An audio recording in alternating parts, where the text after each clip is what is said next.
একজনকে জিজ্ঞেস করেছিলাম যে কি ব্যাপার, শুধু বলে নেগেটিভ নেগেটিভ নেগেটিভ রিভিউ হচ্ছে, কারণটা কি? বলছে ভাই নেগেটিভ খুব খায় এখন। সেকেন্ডটা থেকে দেখলাম যে ভাই নেগেটিভ তো খাচ্ছে না, নেগেটিভই পিছিয়ে গেছে, পজিটিভই এগিয়ে গেছে। দ্যাট মিন্স হচ্ছে দিন শেষে সত্যেরই জয় হয়। সাহাবীরা তো ফাটিয়ে দিয়েছে বাবা। সুনিধির পার্টটা এত ছোট কেন ভাই?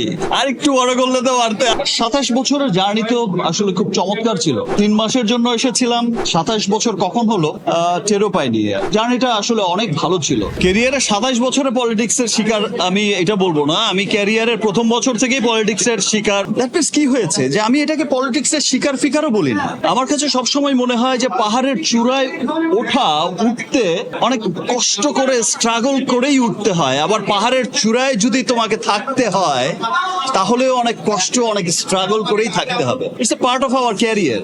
আর একজনকে জিজ্ঞেস করেছিলাম যে কি ব্যাপার, শুধু বলে নেগেটিভ নেগেটিভ নেগেটিভ রিভিউ হচ্ছে, মানে কারণটা কি?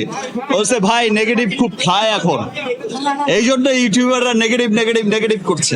সেকেন্ডটা থেকে দেখলাম যে ভাই নেগেটিভ তো খাচ্ছে না, নেগেটিভই পিছিয়ে গেছে, পজিটিভই এগিয়ে গেছে। দ্যাট মিন্স হচ্ছে দিন শেষে সত্যেরই জয় হয়। এই বছরই আরেকটা সিনেমা রিলিজ হচ্ছে, সেটাও সান মোশন পিকচার্স এর সোলজার। কিছুদিনের মধ্যে আমরা ক্যামেরা ক্লোজও করব, আর অলরেডি সোলজারের লুক আবার নতুন করে সোলজার হচ্ছে। সো দেশের বাইরে বাকি শুটটা হবে। এই বছরে ভেরি সুন সোলজার একটা চমৎকার একটা সুন্দর ছবি মানুষ দেখতে পাবে। সাহাবীরা তো ফাটিয়ে দিয়েছে বাবা। ইনফ্যাক্ট সাবিলা না, মানে যার জন্য সিনেমা আর কি মীরা তো পাগল হয়ে গেলাম, কি হলাম, মাগুন মাগুন ধরিয়ে দিলাম, মরে গেলাম।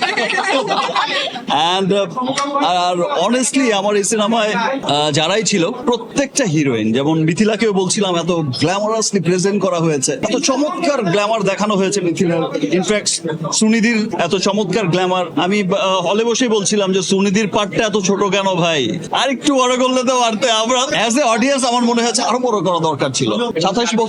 27 বছরের জার্নি তো আসলে খুব চমৎকার ছিল। আমি এর আগেও বলেছি, এখনো বলছি যে আমি যখন আমার ক্যারিয়ার শুরু করি, আমি ইন্টার ফার্স্ট ইয়ারের স্টুডেন্ট ছিলাম। 3 মাসের জন্য এসেছিলাম, 27 বছর কখন হলো টেরও পাইনি। কাজের মধ্যে দিয়ে এমন ভাবে সময়গুলো পার হয়ে গেছে, জার্নিটা আসলে অনেক ভালো ছিল। তবে অনেক চড়াই উতরাই যে শুধু আমাদের সিনেমার মানুষ পার করেছে তা না, বিভিন্ন সময় দেশের বিভিন্ন ক্রাইসিস থাকে, বিভিন্ন কারণে আমাদের পুরো দেশই পিছিয়ে যায়। আবার তার মধ্য দিয়ে সিনেমাকে আমরা সবাই একত্রিত হয়ে যার যার সক্ষমতা দিয়ে আমরা চেষ্টা করি এগিয়ে নিতে। সো আমরা চেষ্টা করব আমাদের সিনেমা যেন সামনে আরো অনেক দূর এগিয়ে যায়, যে লক্ষ্যে আমরা সবাই কাজ করে যাচ্ছি। আপনারা সবাই কাজ করে যাচ্ছেন, এত পজিটিভলি কাজ করে যাচ্ছে। সমস্ত নেগেটিভিটি যত আছে সব নেগেটিভিটিকে পাশ কাটিয়ে আমরা সব পজিটিভ মানুষরা সামনে এগিয়ে যাব, ভালো ভালো কাজ করব, ইনশাল্লাহ আমাদের দেশের জন্য অনেক ভালো কিছু বয়ে নিয়ে আসবো।